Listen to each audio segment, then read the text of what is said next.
अध्याय 1 अर्जुन विषाद योग श्लोक। एक धृतराष्ट्र उवाच धर्मक्षेत्रे कुरुक्षेत्रे संवेता युयुत्सव मामकाः पांडवाश्चैव किम कुर्वत संजय। भावार्थ। धृतराष्ट्र बोले, हे संजय, धर्मभूमि कुरुक्षेत्र में युद्ध की इच्छा रखने वाले मेरे पुत्र और पांडु के पुत्रों ने क्या किया। अर्थ। अंधे राजा धृतराष्ट्र का यह प्रश्न केवल बाहरी नहीं है, इसमें छिपा भाव है। वह जानना चाहता है कि धर्मभूमि में धर्म की विजय होगी या अधर्म की। यहीं से गीता का संवाद प्रारंभ होता है। श्लोक 2 संजय उवाच दृष्ट्वा तु पांडवाणिकं व्यूढ़ं दुर्योधनस्तदा आचार्यमुपसंगम्य राजा वचनं ब्रवीत। भावार्थ। संजय बोले, हे राजा, उस समय दुर्योधन ने पांडवों की सेना को युद्ध के लिए व्यवस्थित रूप में खड़ी देखकर अपने गुरु द्रोणाचार्य के पास जाकर कहा। श्लोक 3 पश्यैतां पांडुपुत्राणामाचार्य महतीं चमूम व्यूढ़ा द्रुपद पुत्रेण तव शिष्येण धीमता। भावार्थ। हे आचार्य, देखिए, आपके ही बुद्धिमान शिष्य द्रुपद पुत्र धृष्टद्युम्न ने पांडवों की कितनी विशाल सेना को सजाया है। अर्थ। दुर्योधन अपने गुरु को सूक्ष्म रूप से ताना देता है कि आपके ही शिष्य आज आपके विरुद्ध खड़े हैं। श्लोक 4 से 6 संक्षेप। दुर्योधन पांडवों की सेना के वीर योद्धाओं के नाम गिनाता है।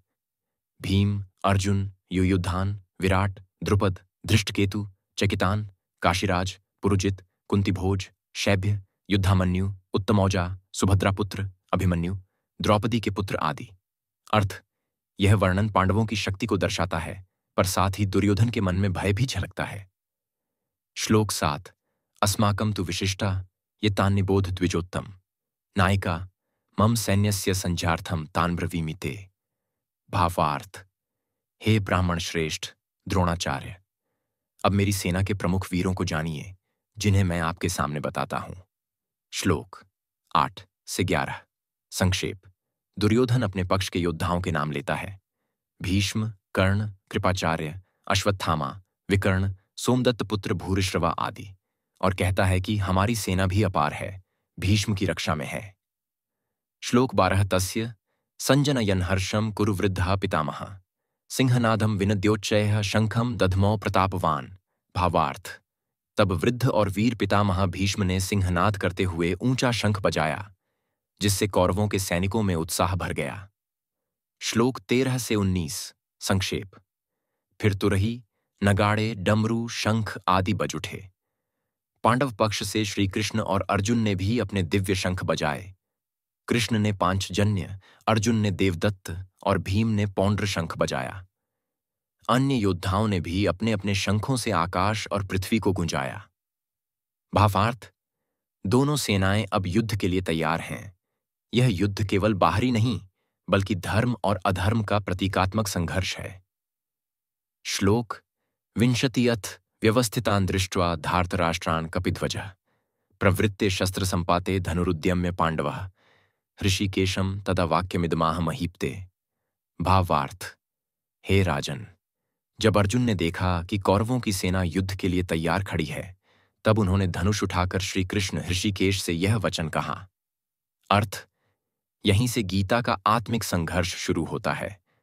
अर्जुन बाहरी युद्ध से पहले अंतर्मन के युद्ध में प्रवेश करता है। श्लोक 21 और 22 अर्जुन उवाच सेनयोरुभयोर्मध्ये रथम स्थापय मेच्युत यावदेतान् निरीक्षे हम योद्धुकामानवस्थितान् कैर्मया सह योद्धव्यमस्मिन् रणसमुद्य में। अर्जुन बोले, हे अच्युत, कृपा करके मेरा रथ दोनों सेनाओं के बीच में खड़ा कर दीजिए, ताकि मैं देख सकूं कि इस युद्ध में मुझे किन किन योद्धाओं से लड़ना है। श्लोक। मैं देखना चाहता हूं कि वे कौन लोग हैं जो दुर्योधन की मूर्खता के कारण उसके लिए युद्ध करने को तैयार हुए हैं। श्लोक 24 और 25 संजय उवाच एव मुक्तो ऋषिकेशो गुड़ाकेशेन भारत सेनयोरुभयोर्मध्ये स्थापयित्वा रथोत्तमं या भीष्म द्रोण प्रमुखतः सर्वेषां च महीक्षिताम्। उवाच पार्थ पश्यैतान् संवेतान् कुरुनिति। संजय बोले, हे भारत, धृतराष्ट्र, गुड़ाकेश, अर्जुन के ऐसा कहने पर श्री कृष्ण ने रथ को दोनों सेनाओं के बीच भीष्म और द्रोणाचार्य के सामने रोक दिया और बोले, हे पार्थ, देखो, ये सब कुरुवंशी यहां एकत्र हुए हैं। श्लोक 26 तत्र पश्यत स्थितान पार्थम पितृनथ पितामहान आचार्य अन्मातुलान भ्रातरन पुत्रान पौत्रान सखींस्तथा श्वशुरान सुहृदश्चैव सेनयोर्भयोर्पि। तब अर्जुन ने दोनों सेनाओं में खड़े हुए अपने पिता, पितामह, गुरु, मामा, भाई, पुत्र, पौत्र, मित्र, श्वशुर और शुभ चिंतकों को देखा। श्लोक 27 तांसमीक्ष्य स कौन्तेयः सर्वान् बंधून् अवस्थितान् कृपया पर्याविष्टो विषीदन्निदं ब्रवीत वाक्योन। भावार्थ, इन सब बंधुओं को देखकर अर्जुन अत्यंत करुणा से भर गया और शोकाकुल होकर बोला। श्लोक 28 और 29। अर्जुन उवाच दृष्ट्वेमं स्वजनम कृष्ण युयुत्सुम समुपस्थितम सीदन्ति मम गात्राणि मुखम च परिशुष्यति वेपथुश्च शरीर में रोमहर्षश्च जायते।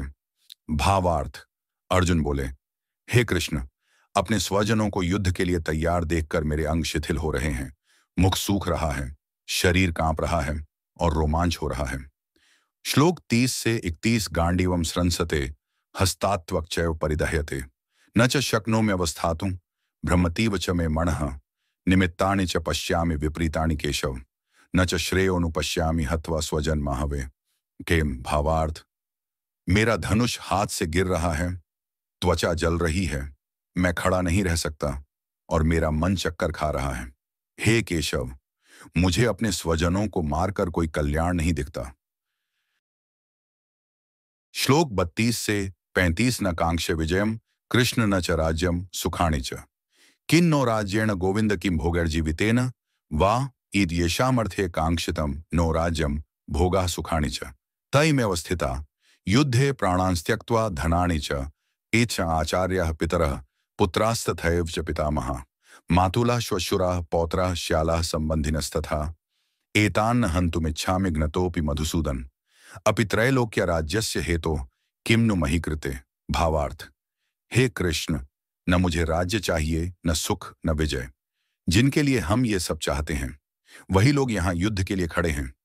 गुरु, पिता, पुत्र, पितामह, श्वशुर, पौत्र, भाई, मैं इन्हें मारना नहीं चाहता, भले ही मुझे तीनों लोकों का राज्य क्यों न मिल जाए। श्लोक 36 से 37। निहत्य धार्थ राष्ट्रान्नः का प्रीतिः स्यात् जनार्दन पाप मेवाश्रयेदस्मान् त्वैतानाथतायनः तस्मान्नार्हा वयम हन्तुम धार्थ राष्ट्रान् स्वबान्धवान् स्वजनम ही कथम हत्वा सुखिनः श्याम माधव। भावार्थ, हे जनार्दन, दुर्योधनादि को मारकर हमें क्या सुख मिलेगा? उन्हें मारना तो पाप ही होगा, इसलिए हमें अपने बंधुओं को नहीं मारना चाहिए। स्वजनों को मारकर हम सुखी कैसे होंगे? श्लोक 38 से 39। यद्यप्येते न पश्यन्ति लोभोपहत चेतसा कुलक्षय कृतम दोषम मित्रद्रोहे च पातकम किं कथम न झेयमस्माभिः पापादस्मान् निवर्तितुम कुलक्षय कृतम दोषम प्रपश्यद्भिर्जनार्दन।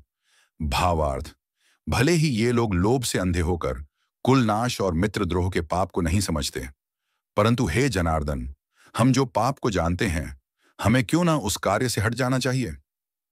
श्लोक 40 से 41। कुलक्षये प्रणश्यन्ति कुलधर्माः सनातनाः धर्मे नष्टे कुलम कृत्स्नम अधर्मो विभवत्युत अधर्माभिभवात् कृष्ण प्रदुष्यन्ति कुलस्त्रियः स्त्रीषु दुष्टासु वार्ष्णेय जायते वर्णसंकरः।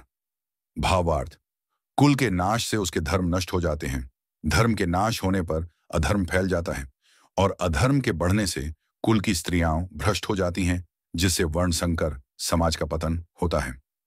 श्लोक 42 से 43। संकरो नरकाय कुलघ्नानां कुलस्य च पतन्ति पितरो येषां लुप्तपिण्डोदकक्रियाहं दोषैरितः कुलघ्नानां वर्णसंकर कारके उत्साद्यन्ते जाति धर्मा कुलधर्माश्च शाश्वता। और भावार्थ, ऐसे वर्णसंकर से कुल के नाशक नरक में जाते हैं, उनके पितर भी तर्पणादि से वंचित होकर पतित होते हैं। इस प्रकार जाति और कुल धर्म दोनों नष्ट हो जाते हैं। श्लोक 40 से 45। उत्सन्न कुल धर्माणाम मनुष्याणाम जनार्दन नरके नियतम वासो भवतीत्यनुशुश्रुम अहोबत महत् पापम कर्तुम व्यवसिता वयम यद्राज्य सुखलोभेन हंतुम स्वजन मुद्यता। भावार्थ, हे जनार्दन, जिनका कुल धर्म नष्ट हो गया है उनका निवास सदा नरक में होता है, ऐसा हमने सुना है। हाय, हम लोग कितने बड़े पाप के लिए तैयार हो गए हैं, जो राज्य के लोभ से अपने स्वजनों को मारने जा रहे हैं। श्लोक 46। यदि माम प्रतिकारम शस्त्रम शस्त्रपाणय धार्तराष्ट्रारणे हन्युस्तन्मे क्षेमतरम भवेत यान भावार्थ। यदि निहत होकर भी बिना प्रतिकार किए कौरव मुझे शस्त्रों से मार दें तो भी मुझे वही अच्छा लगेगा। श्लोक 47 संजय उवाच। ऐसा कहकर अर्जुन ने युद्ध भूमि में अपना धनुष बाण छोड़ दिया और शोक से व्याकुल होकर रथ में बैठ गया। यह अध्याय अर्जुन के मोह, करुणा और द्वंद्व का प्रतीक है। युद्ध भूमि में खड़ा होकर वह कर्तव्य और भावना के बीच उलझ जाता है। यहीं से गीता का असली उपदेश, भगवान श्री कृष्ण का ज्ञान, अगले अध्याय से आरंभ होता है।